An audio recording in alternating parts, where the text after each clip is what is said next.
695-091, 695-281, and 695-144. This is the State of Ohio versus Donald Mynatt, who is here for sentencing in those matters. His attorney is with him, Brett Jordan. Representing the State of Ohio is Tim Troop, Tom Revito, and also present with them from Cleveland Police Department is Detective Sergeant, Lynn Bilko. When we were previously here on March 20th of 2025, changes of plea were entered as follows. In case number 695-091, Mr. Mynatt entered a plea of guilty to an amended indictment of attempted domestic violence, a violation of 292302 and 2919.05. That's a felony of the 5th degree, which carries a possible prison term of 6 to 12 months in monthly increments, a fine of up to $2,500. It's a probationable offense. If a prison term is imposed upon release from prison, it carries the possibility of 2 years of supervision by the Adult Parole Authority on post-release control. Post-release control supervision is supervision that begins by the Adult Parole Authority when a prison term ends. If a person is placed on post-release control, they're required to report. Failure to do so will result in an escape charge, which is a felony.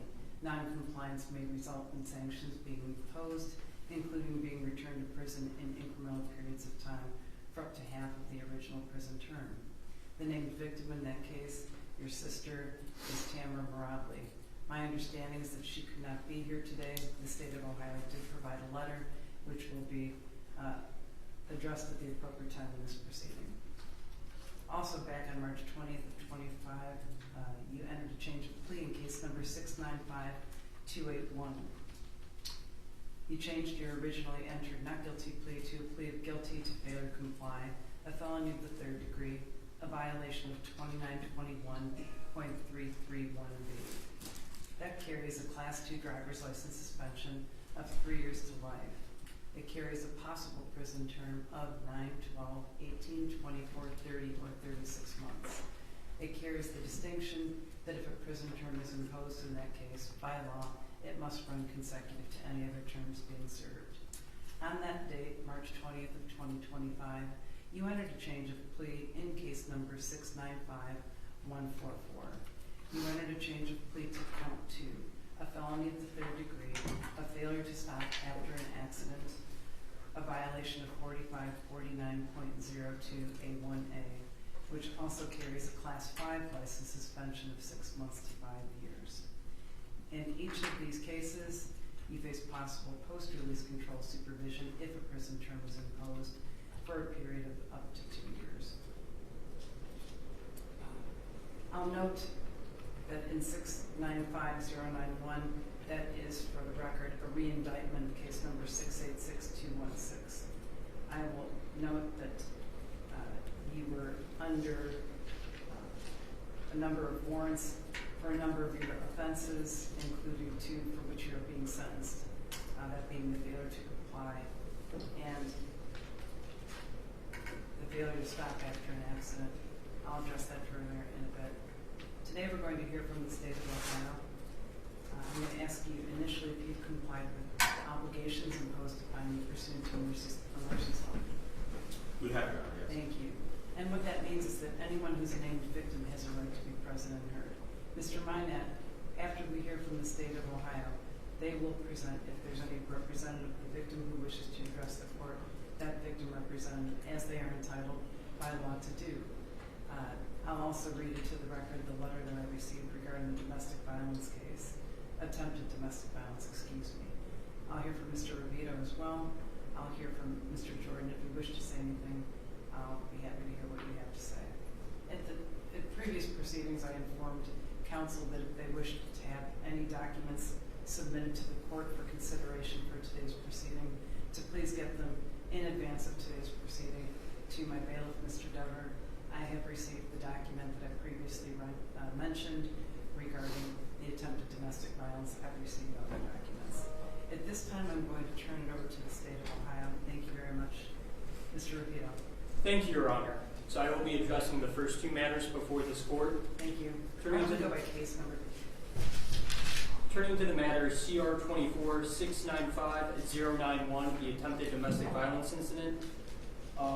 First, with respect to this incident, the relationship between the defendant and victim is that the victim is the defendant's sister. Ultimately, they got into an argument while the victim was in a vehicle. The victim and defendant were discussing his parenting style.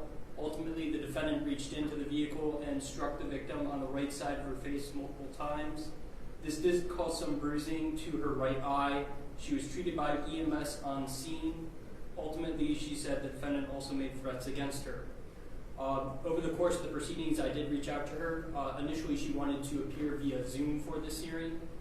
Ultimately, she had a work conflict, but she did provide a letter to the court. With respect to the letter, for a brief synopsis, the state has a copy, defense has a copy, and you have a copy, but she was asking for leniency with respect to the attempted domestic violence matter. Turning to the failure to comply matter, so this is going to be 695-281. With respect to this matter, Your Honor, narcotics detectives were providing surveillance and ultimately saw the defendant get into a vehicle. They went to go stop the vehicle because of the aforementioned domestic violence matter. He had a warrant for that case, as well as a matter regarding the plate on that matter. He ultimately stopped the vehicle in an undercover vehicle using lights. While one of the detectives was approaching the vehicle, the other vehicle took off and almost hit another undercover CPD, Cleveland Division of Police cruiser. With that as well, briefly just looking over the defendant's priors as well, his criminal history before the Court of Common Pleas goes back to 2010. He does have multiple felonies before this court, including several attempted robberies, a robbery, but particular to these fact patterns, Your Honor, he had a DV in 2018 as well as a failure to comply in 2017. Ultimately, again, we're seeing this repeated conduct of behavior. I'll now turn it over to Prosecutor Chu. Thank you very much, Mr. Vito. Mr. Vito, I could at this time share for the record the letter received by victim in the domestic violence case, the attempted domestic violence case, that being case number 695-091. The named victim is Tamara Marable, T-A-M-Y-R-A-M-A-R-A-B-L-E. The letter indicates as follows: Your Honor, good morning. My name is Tamara Marable. I would like to sincerely thank the court for allowing the opportunity to have my voice heard. I am unable to attend the hearing in person. The letter in part says, I have forgiven my brother, and I truly believe he deeply regrets what happened. While I fully understand the seriousness of the situation and that the final decision rests with the court, I do not believe that jail time is necessary in this case. I respectfully ask the court to consider alternative options such as counseling, treatment, or rehabilitation services for Mr. Mynatt. I believe that with proper support, he can continue making positive changes in his life and stay on the path of healing and growth. Thank you for your time and consideration. This will be marked as a court exhibit as part of the record. Thank you. Mr. Chu. Thank you, Your Honor. Your Honor, in regards to 695-144, on August 16, 2024, 7-year-old Amir Prewitt was riding a skateboard in an apartment housing community on Lakeshore Boulevard. Tragically, Amir rode that skateboard into the street where the defendant was driving a Mercedes SUV at a slow rate of speed. Amir rolled, according to the video surveillance that we have, right under the wheels of that SUV, and his life was taken. This defendant turned around in the parking lot and sped back directly past Amir's body. He drove his SUV just a short time before dumping it. It was located by Cleveland Police Department shortly later. Approximately 3-week manhunt ensued. The U.S. Marshals Violent Fugitive Task Force apprehended the defendant. He was hiding in a storage unit out in Lake County when they located him. The Accident Investigation Unit from Cleveland Police compiled the investigation on this case. They took information from the black box on the SUV. They obtained surveillance videos. City cameras were used in the investigation, as well as license plate readers and statements from several witnesses at the scene, as well as Mr. Mynatt's passenger at the time.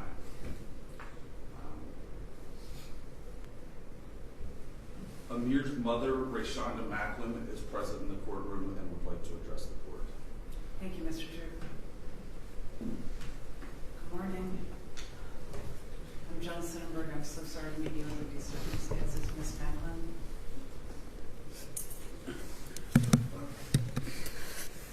I could just Take your time.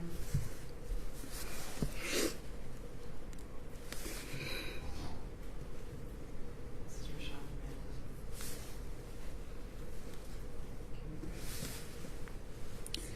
on August 16th, I feel like my life ended. When I got the call and my son had been hit and dragged and left in the street. You hit my son, you dragged him in as bystanders yelled and told you that you hit a kid and you just left him there. Like he didn't matter. He mattered to me, he mattered to his father, he mattered to his sister and so many others that are here today. The pain that I endure would never go away. Every day, my daughter asks about or mentions her brother. How she missed him, how she want him to wake up from his sleep. I'm a very understanding person and I understand that accidents happen, but I'll never understand why you would feel like it was okay or ever justifiable to leave my 7-year-old son in the middle of the street, dying. You didn't even give him a chance to live to see if he would make it. You chose to keep going, and at that point, it was no longer an accident, but it was a choice. You chose to leave him there and fight for his life. Then to taunt me on Instagram, telling me that to leave you alone and that it wasn't you. You hit and you killed my baby, and you'll never know how much hurt and pain you caused, not just to me or his family, but to so many kids who was out there and had to watch what you did to their friend. I can't close my eyes without seeing visions of my son like that, all bloody with his head open. I have images of my son that a mother should never see. Thanks to you, I don't feel like you deserve to take a chance because ultimately the decision will be left in the hands of the judge. I just hope she gives no leniency when sentencing. So very sorry for your loss. Thank you. Thank you for your time today. I consider everything that you have to say. Thank you. I give condolences to you and your family. Thank you. I'm so sorry. Thank you.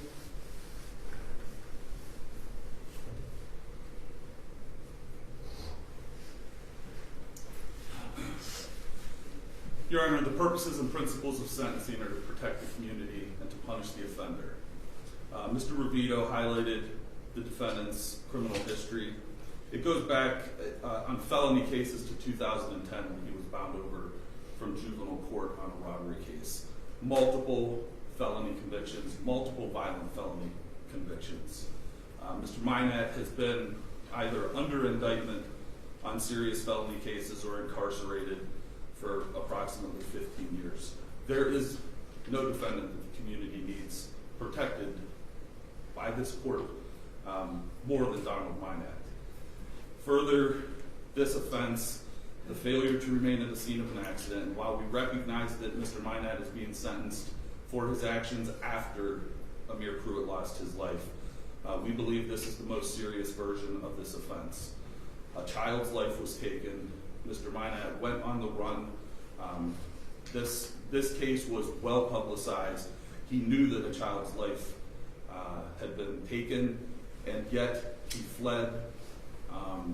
So we feel that this court certainly has evidence and facts before it that would call for a serious sentence to be imposed on these 3 cases. Thank you.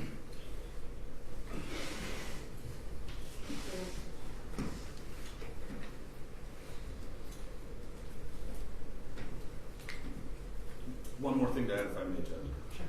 I have confirmed with the detective in our databases the defendant did not have a valid driver's license at the time of this tragic crash, and he was not on post-release control.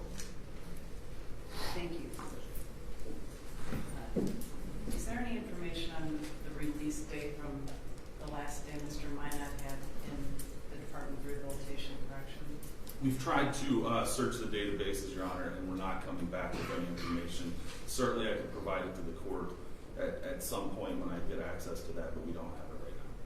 I know it could not have been before May of 2022 because there was still some programming going on in the penitentiary that he was participating in. Perhaps I can find out in a moment. Thank you very much, Mr. Prewitt. If there's anything further, please let me know. Thank you, Your Honor. And we'll hear at this time from the defense, but I do want to thank Ms. Macklin once again for her time and offer deepest sympathies to your wounds. Mr. Jordan. Thank you very much, Your Honor. Your Honor, in answer to your question, is my understanding that my client was released at the end of May of 2022, and he was not placed on PRC. Your Honor, to address the cases that have been addressed in order that they have been already addressed, with regards to 695091, as you have seen and read from the victim in this matter, that she has acknowledged that he has deeply regretted his actions, and she understands that counseling and treatment would be very, very beneficial to Donald so that he can stay on a path of healing and growth. She has forgiven him, and she again acknowledges that he has remorse for his actions. Judge, with regards to 695281, the failure to comply case, Judge, I have seen the video with regards to this particular matter. He pulled off after being stopped, did make a left turn in front of another police vehicle. It was not a very close, almost striking the other vehicle. There was room. And Judge, what I'd like to point out from here is, as in most failure to comply, there's usually some kind of a chase to apprehend the person. In this particular matter, there was no chase. There was no indication of any high risk of high speed. There was no other indication of any other risk to the community after that. What we have here is he got away from the actual stop itself, and everything in essence stopped after that. Obviously he kept on going, but I would assert that there was no one chasing him. There was no need to be driving or putting anybody else in danger throughout the rest of it, as there was no chase. Judge, I would assert to the court that it's actually the least serious of this particular offense. As you know, we have many other cases where there's high-speed chases through neighborhoods, running off multiple stop signs, multiple traffic lights, in and out of traffic, on the other side of oncoming traffic. This was not that case here. Lastly, Your Honor, with regards to 695144, first of all, I'd like to express my personal condolences to Amir's family and friends who are here in the courtroom. This was an incredibly tragic situation, and I'm sorry that it happened, and I'm sorry that Amir is no longer with us. Judge, again, in this particular case, my client was operating the vehicle at about 5 miles an hour. Unfortunately, Amir was on a skateboard. My understanding was he was lying flat on it and rolled into the street. Afterwards, my client did turn around and came back towards where Amir was. He did not stop, and that was a bad choice on his part. However, at the time, Your Honor, there were multiple people outside. Multiple people ran towards Amir to help him. I can't give you a count, but I would say with some in the neighborhood of 10 people were out there and they're on the scene. And I mention that, Judge, not as an excuse, not as anything but an explanation. At that time, he made the decision to continue on, knowing that other people were out there, and he was quite frankly afraid of what would happen to him had he stopped.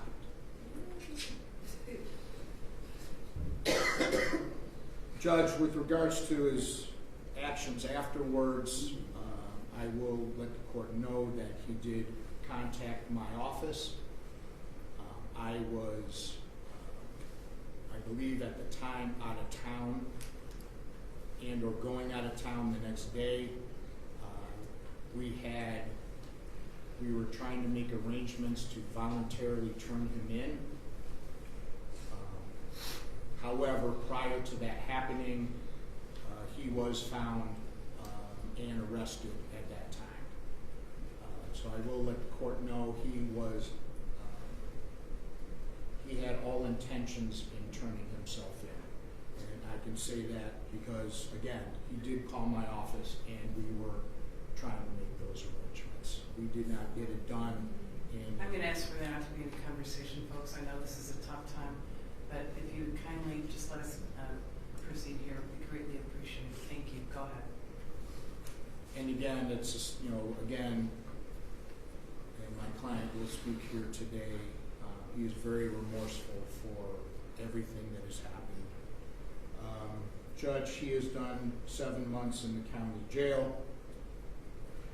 He's had time to reflect.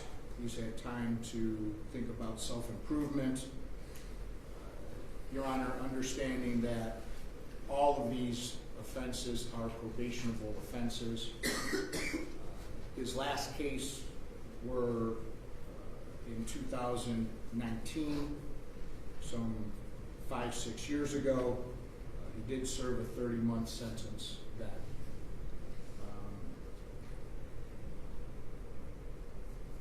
Judge, I would ask that the court would consider a community control sanction, as he has been very remorseful, as he has spent the last 7 months as punishment in the county jail. Should the court find that community control sanctions are not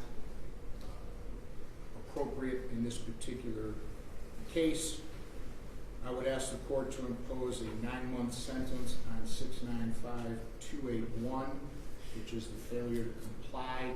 As I stated earlier, that I believe that this was the least serious of that type of offense. And with regards to 695-144, I would ask the court to only impose a 1-year sentence on that.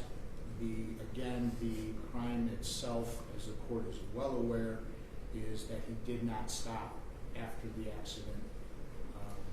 And we understand that that is a very serious crime in and of itself, but we ask that we would consider a 1-year sentence on that. Thank you.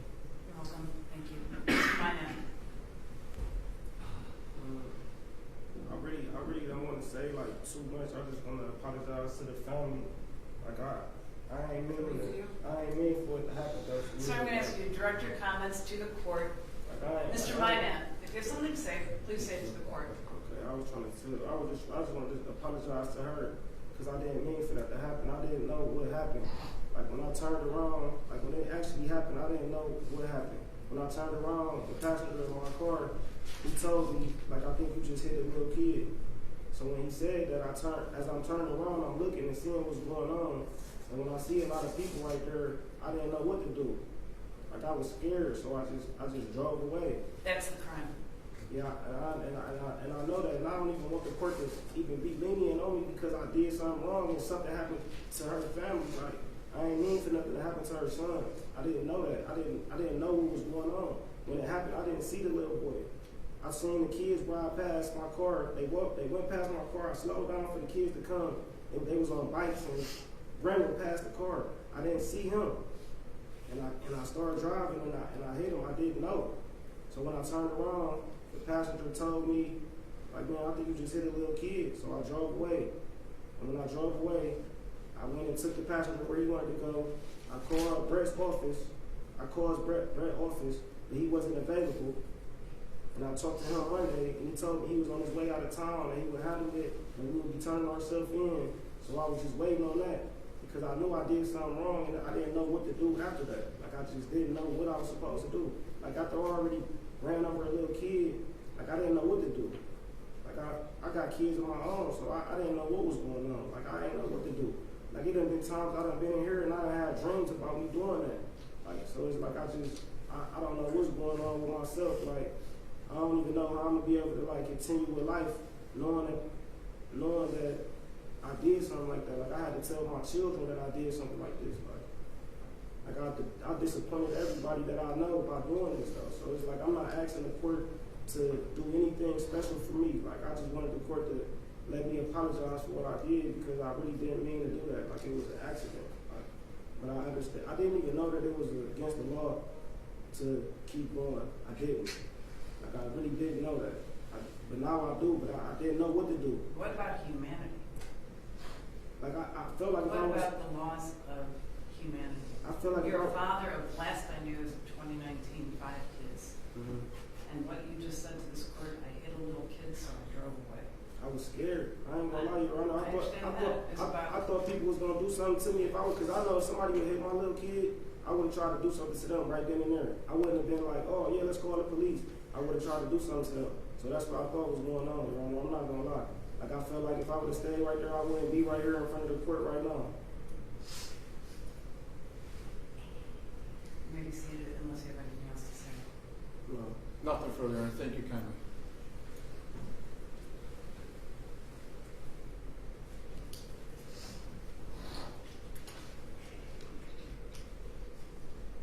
Thank you.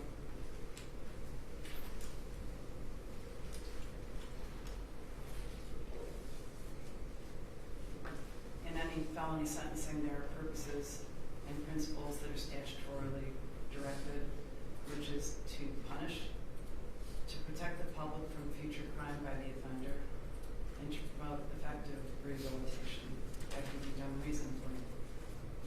In determining how to achieve those goals, the court is required to consider the category of recidivism and the category of seriousness. Recidivism means the likelihood of someone offending in the future. To achieve a determination of whether you are likely or unlikely to reoffend, there's statutory guidance given to a court. I've considered those factors, and what indicates that you have a very high likelihood of reoffending is your criminal past, as well as your adjustment to any kind of penalty, your history of disregard for others, your history of non-appearance in court, non-compliance on sanctions, and fleeing from any sort of justice. I did review a pre-sentence report that was prepared at the direction of another judge formerly of this court when you were sentenced for the last time that you went to prison, which was on 5 separate felony cases. Those cases included case number 622007, which was a felony possession of drugs and attempted conveyance of drugs, 623559, which was a failure to comply with the order or signal of a police officer, a felony of the 3rd degree, and a felony of the 4th degree of receiving stolen property of a motor vehicle that had been stolen at gunpoint in Cleveland Heights. Case number 623956 was a domestic violence, a felony of the 4th degree, also aggravated menacing. You ultimately served time on all these cases, but I'll note that the domestic violence carried a mandatory sentence because the victim, who was your girlfriend, was pregnant, and the law requires a mandatory term. In case number 626442, you pled guilty to attempted robbery as amended for a robbery that, according to the pre-sentence report, included firearms of a barbershop. In case number 632515, you pled guilty to felony of the 3rd degree, a of having a weapon while under a disability, also possessing crack. You had an active felony warrant at the time. According to this pre-sentence report covering those 5 cases, the date of which of preparation was July 18th of 2019. At that time, you were well known to law enforcement, including Cleveland Police Department, the Ohio Department of Public Safety, and EWID. You were known to be a member of the Lakeshore Boys Gang or Lakeshore 6 Boys Gang. You were known to flee apprehension by law enforcement as a historical note in the pre-sentence report. As of July 18th of 2019, you were the father of 5, who today would be ranging in age from 6 to 18. It further revealed that you were shot in 2012. At the time of the preparation of this report, there were outstanding warrants for you out of Wycliffe for drug offenses. You have multiple driving license suspensions, and I'll note that at the time of the offense involving Amir, you didn't have a driver's license. Your driving privileges have been suspended at least 25 times as of the date of the 2019 pre-sentence investigation. You indicated in that report being a heavy alcohol user from the age of 15, a heavy pot user, referring to daily for each of these, from a younger age than that, I believe 12. As of the age of 15, a daily ecstasy user. As of the age of 20, a daily K2 user. As of the age of 23, a daily opiate user. And as of the age of 25, a heroin and crack user daily. Are you now 33 years old? Yeah. I heard the state say your record goes back to, I believe your record goes back 20 years. I'll get to that in a moment. So, this indicates a history, and as referred to earlier by the state, a history that includes similar charges to what you are being sentenced for today. Back to the recidivism issue. Having a criminal history is a likelihood of reoffending. Having an adult or juvenile criminal history so indicates. Not complying on probation is another indicator. Having a substance use issue that is unaddressed is another issue.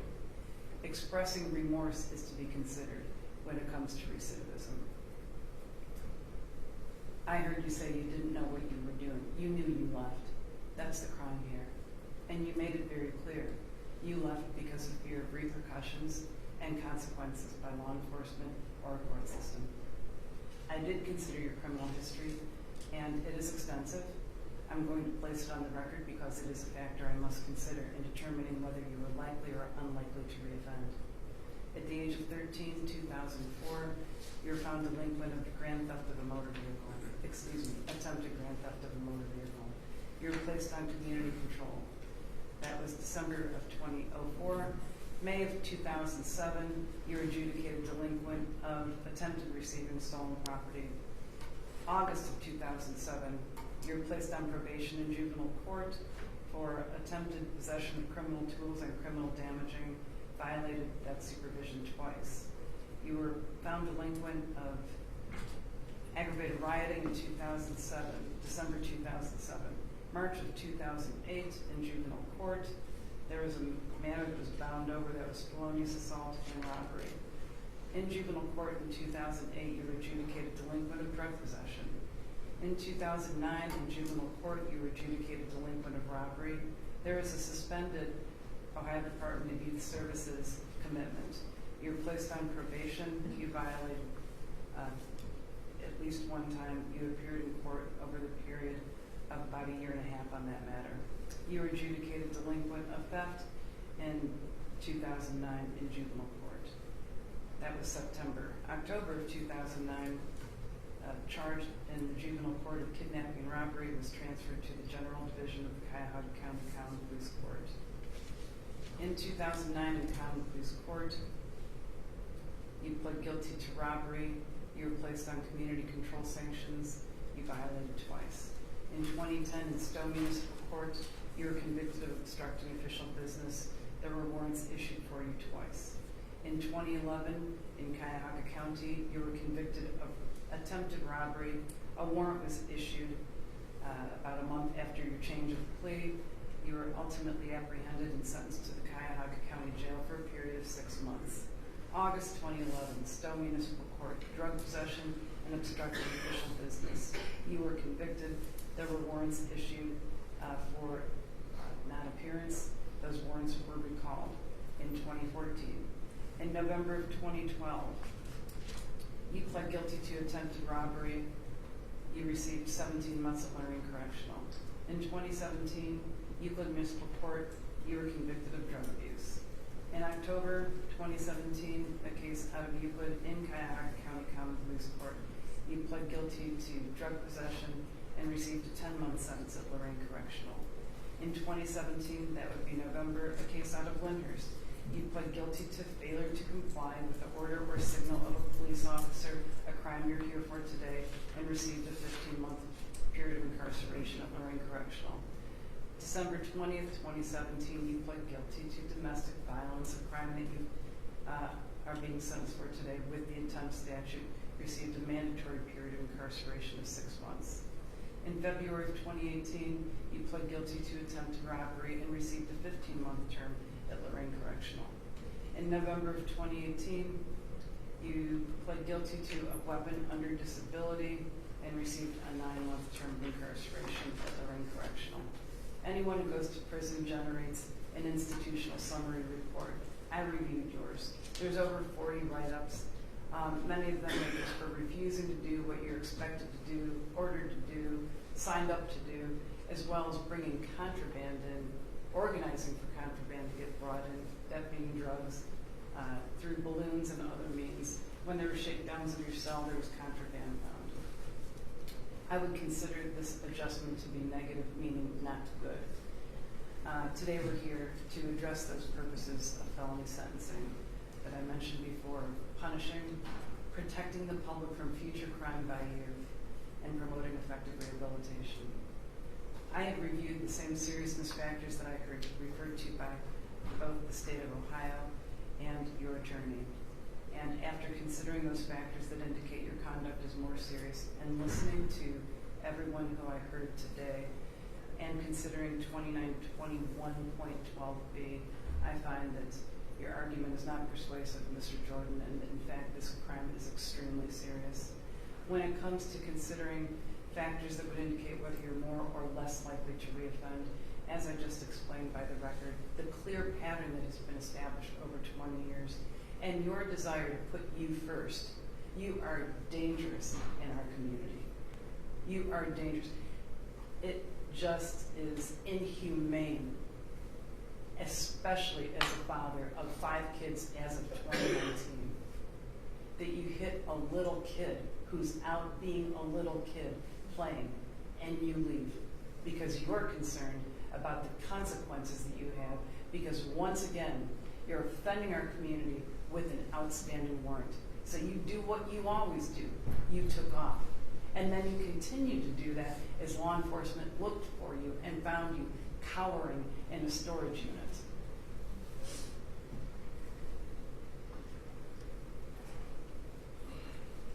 The crime was that you left. This is humanity versus depravity.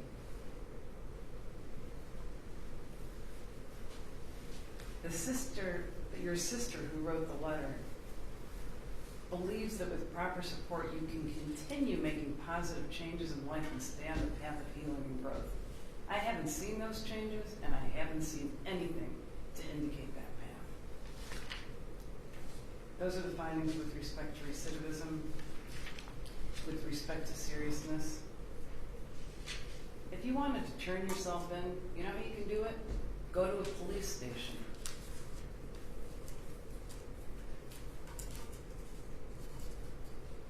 It's not about the miles per hour.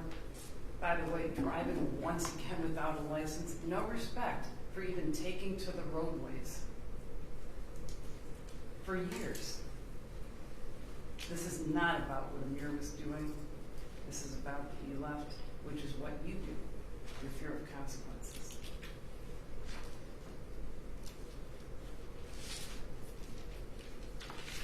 In case number 695-281, That is the failure to comply. I'm imposing a 3-year term at Lorraine Correctional. That is the maximum term. In case number 695144, also a felony 3 that carries the same penalty, I'm imposing a 3-year term. By law, those sentences must run consecutive. As I mentioned earlier, that is a requirement with the felony 3 of failure to comply because of the seriousness it poses to everyone in your path. Considering what your sister had to say, in case, it's consecutive 3-year terms in 695281 and 695144. In 695091, upon completion of your 6-year term, you'll be transferred to the county jail to await placement in a community-based correctional facility. That's the case that carries 6 to 12 months. You're required to complete the entire CBCF program, which is a lockdown facility, in the hopes that you can gain some tools before you regain any kind of liberty and join our society, hopefully as a productive member who doesn't go out and hurt people or just put yourself first. You do face possible post-release control supervision for a period of up to 2 years. Costs of these prosecutions are assessed. Please be advised that you will receive credit for time served. The sheriff will calculate, but my understanding is that it's 218 days.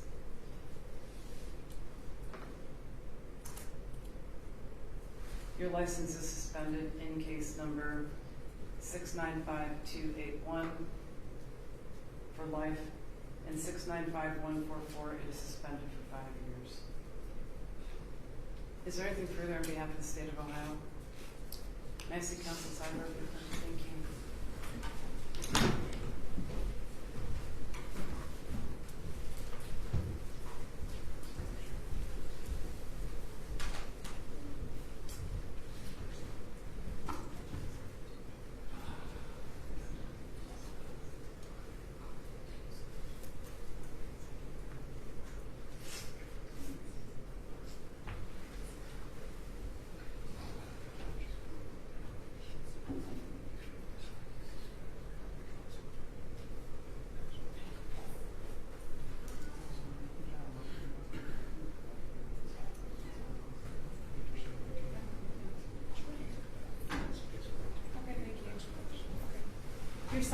Sidebar, your attorney requested that you be appointed appellate counsel. That will be done. Thank you. If there is nothing further, we are in recess. Anything from the state? No, you're not. Anything, Mr. Jordan?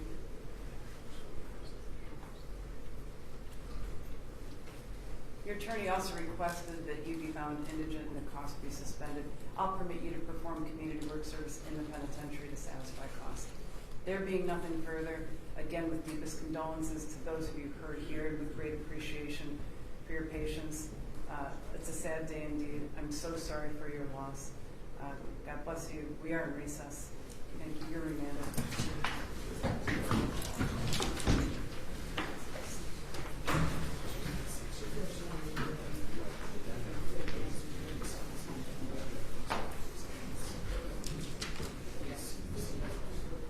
Have a nice day, folks.